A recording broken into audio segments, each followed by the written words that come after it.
Mga ka-business, baka samantalahin ko itong pagkakataon na to. Kung po pwede po sana, lalambing ako sa inyo. Supportahan niyo po yung Anime Reactors TV.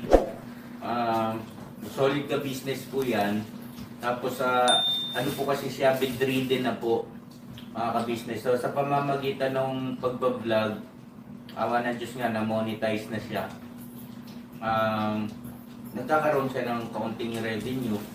Kaya maliliit lang kasi yung views niya. Baka pwede po supportahan natin si Anime Reactors TV. Yan. Pero bedridden na po siya. Kaya mapapansin nyo yung at least na mukha niya, pinapakita niya.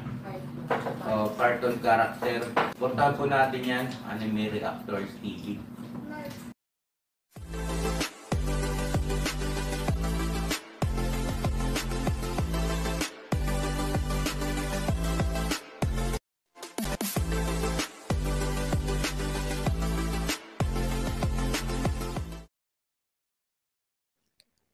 Hello guys, mapagpalang araw po sa ating lahat. Narito pong muli ang inyong lingkod, Anime Reactors TV. At sa mga hindi pa po nakaka-subscribe dyan sa aking munting channel, ay baka pwede naman pong makipindot na po ng subscribe button.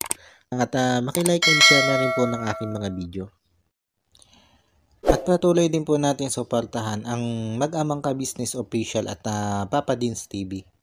At ganun din po yung kanilang second YouTube channel na Ka-Business Family. Yun, panibagong araw, panibagong reaction ulit tayo guys. At for today's video po ay muli po nating gawa ng reaction. Itong patungkol dito sa issue kay Rick Aningat.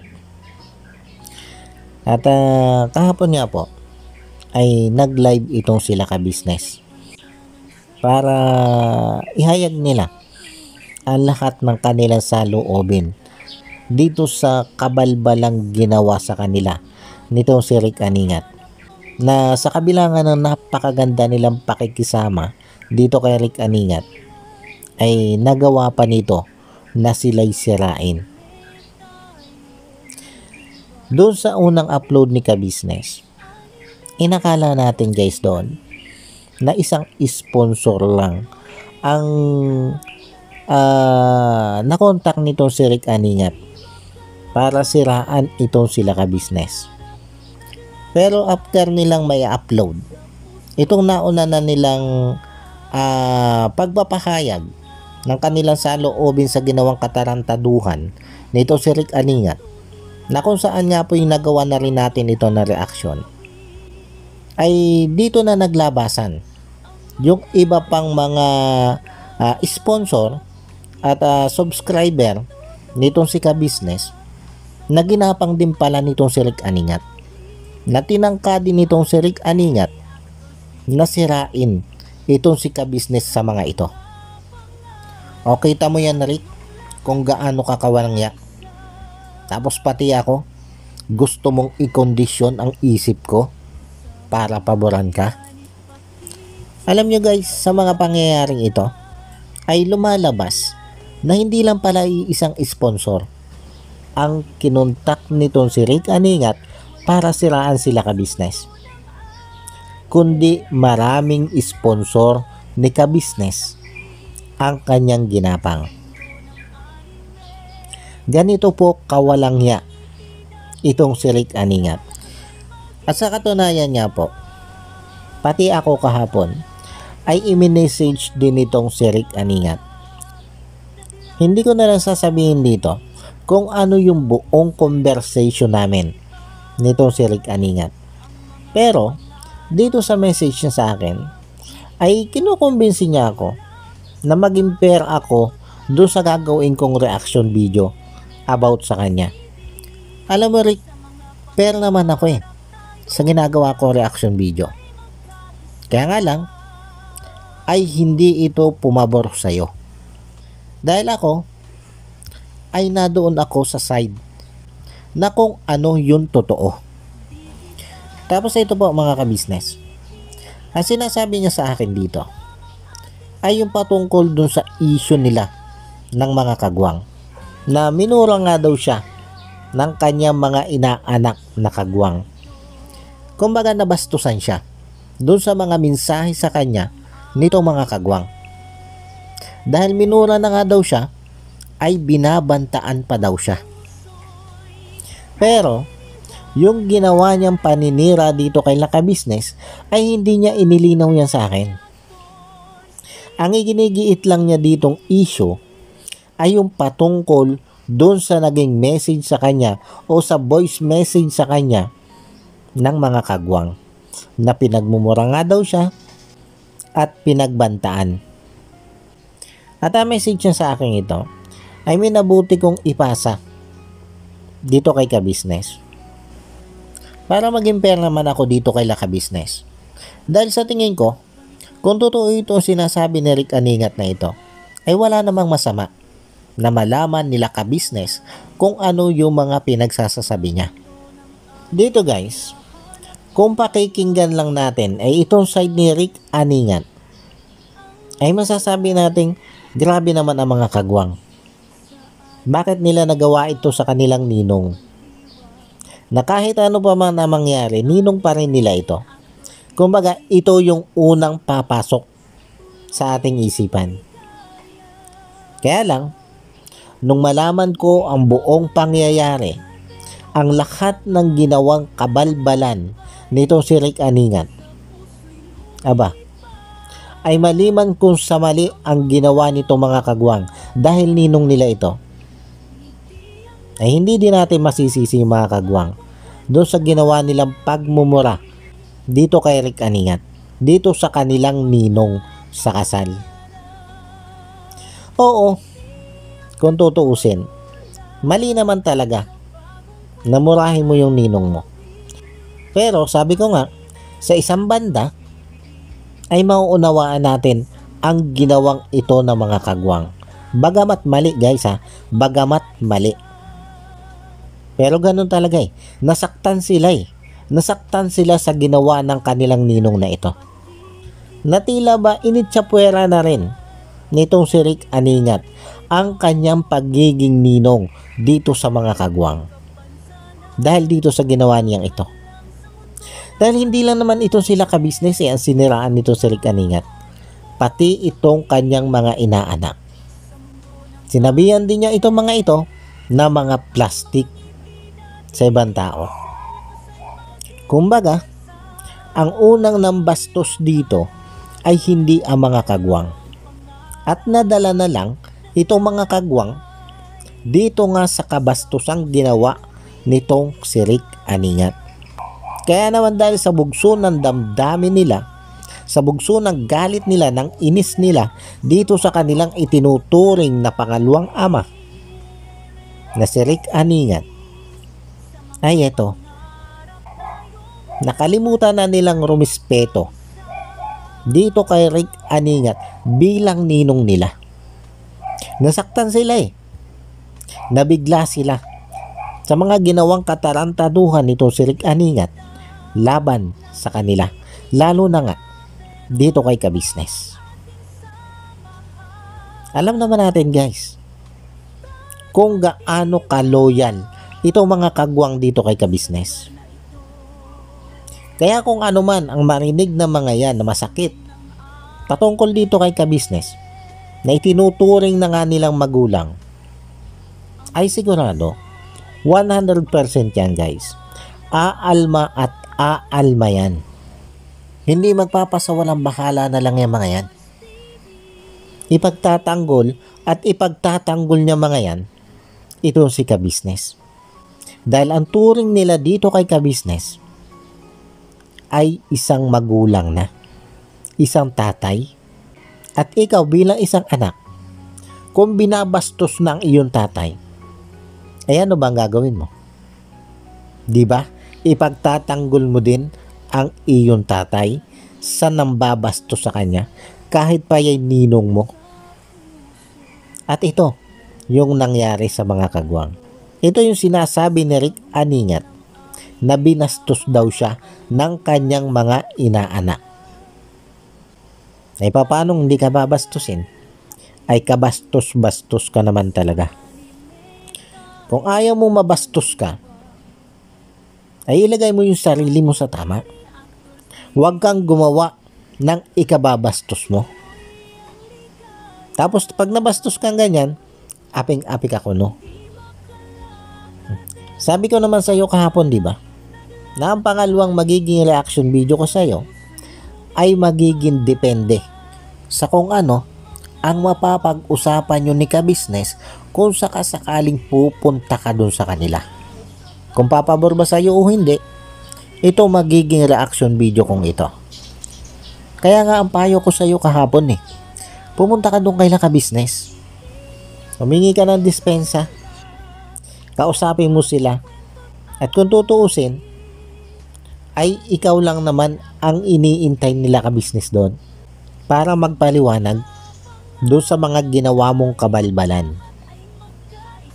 At ang iniintay lang nila ay yung humingi ka ng sorry. Kaya lang, halip na sundin mo yung mga ganong payo na hindi lang naman ako yung nagpayo Pati si Wakiwak, pinayuhan ka din ng ganyan. Pero sinunod mo ba? Hindi, di ba? Ang ginawa mo, yung mga nag-comment sa iyo dyan sa iyong channel, ay pinagsasagot mo pa ng hindi maganda. Doon sa mga sagot mo, sa mga comment mo, ay sinisiraan mo pa rin si ka-business. Ganon ka ka-traidor. Ganon ka kasama, Rick Aningat. Sa kabila ng mga ginawang magaganda sa iyo nila ka-business, ng buong ka-business team, ng buong ka-business family, yan pa yung iginanti mo sa kanila. Na kahit nga dito kay Wakiwak TV, ay binalak mo siraan itong si ka-business. Hindi mo man lang naisip na itong si Wakiwak TV at si ka-business ay matagal na yung magkaibigan. Hindi mo nakakayanin tibagin ang pagiging magkaibigan ng dalawang yan. Kaya ang loyalty niya si Wakiwak ay andito kay ka-business. Yan yung hindi mo man lang naisip. Tapos ang kapal pa ng mukha mo. Dahil yung 100 square meter na ibinigay na lupa sa iyo ni Wakiwak ay gusto mo pang padagdagan kay Wakiwak. Ganyan kakapal ang mukha mo, Rick Aningat. Kaya ano ngayon? Halip na may 100 square meter ka, ay nawalan ka tuloy dahil binawi ni Wakiwak TV yung lupa na sana'y ibibigay sa'yo. Kasi nga, hindi ka naman karapat dapat bigyan ng ganong klase ng biyaya dahil yan sa pag-uugali mo. Dahil ikaw yung tipo ng tao na nabigyan na ay umaabuso pa. Ikaw yung tipo ng taong hindi marunong makontento na kung ano yung meron ka na ay ipagpapasalamat mo na lang sa Panginoon. Ikaw, ang tipo mo ay yung pag meron ka na ay gusto mo ay kuhanin ng lahat yung sa iba pa. Kaya nga ginapang mo itong mga sponsor ni ka-business di ba? Dahil gusto mo ay mapapunta sa yung lahat ito mga sponsor ni ka-business na ito. Oo, sabihin na natin na may malaki kang pangangailangan sa pera ngayon dahil sa pagpapagamot mo dyan sa iyong asawa. At sabi mo nga sa message mo sa akin ay yung pang-anim na chemotherapy ng iyong asawa ay hindi natuloy dahil nga sa kakapusan nyo ng pera. Pero Rick Aningat, hindi yang paninira ang paraan para makakuha ng sponsor, para makakuha ka ng tulong galing sa ibang tao, o makakuha ka ng simpatya dito sa mga sponsor ni ka-business. Alam mo, sa totoo lang, kung ang ginawa mo ay nagpakabait ka at hindi mo siniraan ito sila ka-business dito sa mga sponsor niya, baka yung mga kinausap mong sponsor na yan ay baka magbigay pa yung mga yan ng tulong sa'yo para dyan sa pagpapagamot mo, dyan sa asawa mo. Pero dahil nga, sa sinaraan mo sa kanila doon sila ka-business, ay lalo silang nawala sa'yo. Dahil ito mga sponsor na kinausap mo, ay loyal dito kay Laka Business. Mga solid supporters ni Ka Business. Kaya halip na makuha mo sila, ay ang ginawa nila ay nagsumbong sila dito kay Ka Business. Doon sa mga hindi magagandang pinagsasasabi mo sa kanila laban dito kay Laka Business. Kaya ano nangyari sa iyo ngayon? Ikaw ngayon yung lumaglag. Kumbaga, inilaglag mo yung sarili mo sa sarili mong katarantaduhan, sa sarili mong katangahan. Eh kung di ka ba naman tanga at kung marunong ka lang sana mag-isip, ay di sana, hindi mo yung ginawa kay Laka Business. Dahil kung nagpakabuti ka lang dito kay Laka Business, ay hindi ka mawawalan dito ng tulong. Magsabi ka lang. Maging sa mga sponsor ni Ka Business, magsabi ka lang na maayos yung hindi ka naninira. At sigurado, tutulungan ka niyan. Dahil kaya nga sila naging sponsor nila Ka Business eh. Dahil ang gusto nila ay yung makatulong sila sa kapwa nila. Pero iba yung kasi naging linya mo eh. Naging masama yung approach mo sa kanila. Dahil yung ginawa mo ay inilabas mo ang totoo mong kulay. Na ang mahalaga lang sa'yo ay yung pera, hindi yung pakikisama. Na kahit may mga nagawa na sa iyong kabutihan, ay baliwala yun sa iyo. Ang mahalaga pa rin sa iyo ay yung makakuha ka ng mas malaking ganansya. Kaya lang, nagkamali ka ng diskarte.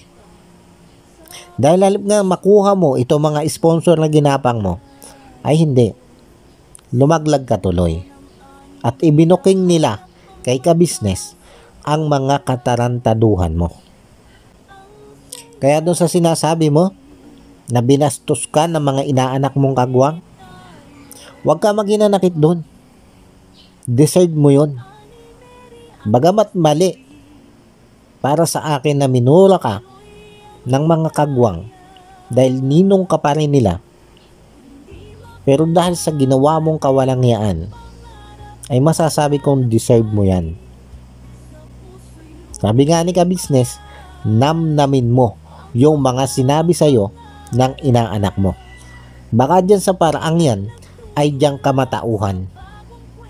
Kasi alam mo Rick, ang respeto at paggalang ibinibigay lang yan sa mga taong karispe-respeto at kagalang-galang. Ay dyan sa ginawa mo, sa tingin mo, isa ka ba dun sa taong karispe-respeto at kagalang-galang? Kaya deserve mo yan, na masabihan ka ng mga inaanak mo ng ganyang kasasakit na salita. Ay kung sila nga hindi mo inirespeto at hindi mo iginalang eh. Tapos ikaw, maghahanap ka ng respeto at paggalang mula sa kanila. Ay malaking kalokohan naman yata yun.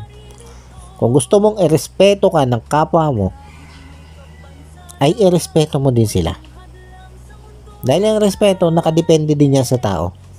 Kung ikaw ay tao marunong rumispeto sa kapwa mo, karapat dapat ka din lang irespeto.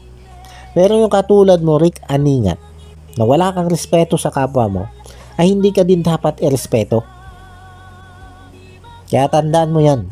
Yung respetong gusto mo na ibigay sa'yo ng mga kagwang at ng ibang tao, ngayon nakadepende din sa'yo kung papaano ka rumispeto sa ibang tao.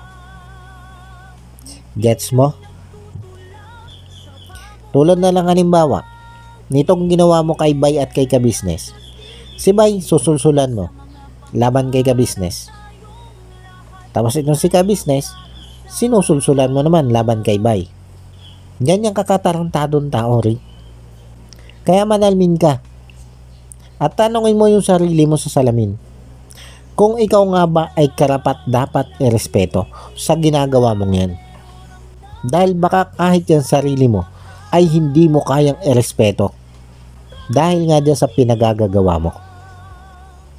At ito pa rin, papaalalahanan na kita. Kung may bala ka pa, nagapangin pa, yung iba kong mga kasamang reaktor, ay inuunahan na kita. hindi mo sila mauuto. Dahil lakat kaming mga reactor ni Ka-Business ay loyal kay Ka-Business. At hindi kami basta-basta pumapatol sa mga ganyang klase ng pang-uuto, lalo na kung laban kay Ka-Business. Kaya sinasabi ko sa iyo ngayon pa lang, huwag mo nang balakin pa. Nagapangin yung iba ko pang mga kasamahang reaktor. Dahil sigurado yan, Rick, mapapahiya ka lang. Paano guys, hanggang dito na lang muna ulit po. At sana po ay nagustuhan nyo itong aking reaction video na ito. At muli po ay maraming salamat po sa patuloy pong sumusuporta at sa walang sawa pong nanonood sa aking mga video. At sa mga hindi pa po nakaka-subscribe dyan sa muntik kong channel, ay baka naman po pwedeng makipindot na po ng subscribe button at maki-like and share na rin po ng aking mga video. At yun, bago po tayo tuluyang magtapos, ay gusto ko lang pong i-shoutout itong sila Ma'am Nerissa ng New Jersey. Shoutout po sa inyo ma'am at maraming salamat po sa patuloy nyo pong pagsuporta at sa wala nyo pong sawang panonood sa aking mga ni-upload na video. At ganoon din po dito kay Ma'am Elena Capillo. Shoutout po sa inyo ma'am at maraming salamat din po sa inyong patuloy na pagsuporta at sa wala nyo rin pong sawang panonood sa aking mga ni-upload na video. At syempre ganoon din po dito sa aking mga kasamang reaktor na sila Taong Gala, Katangay PLC, Kalingap Turak, Mamplers Channel, Alminda Mix Vlog, MK Inday Okray, Annalisa Reality Vlog, at Kamix Vlog. Shoutout po sa inyo. At yun, muli po ay maraming salamat po. And God bless po sa inyong lahat. Anime Reactors, shoutout po. Suportahan natin yan si Anime Reactors TV. Yan, pakisupport po natin. Siya po ay isang bidridden na mga ka-business. Check nyo po yung kanyang YouTube channel, Anime Reactors TV. Siya po isang bidridden na, ayan, kahit pa paano nakakagawa-gawa siya ng mga reaction video patungkol sa ka-business official. Suportahan po natin para kahit pa paano magkaroon siya ng revenue, may magamit siya sa pambili-bili man lang ng gamot. Ano po mga ka-business.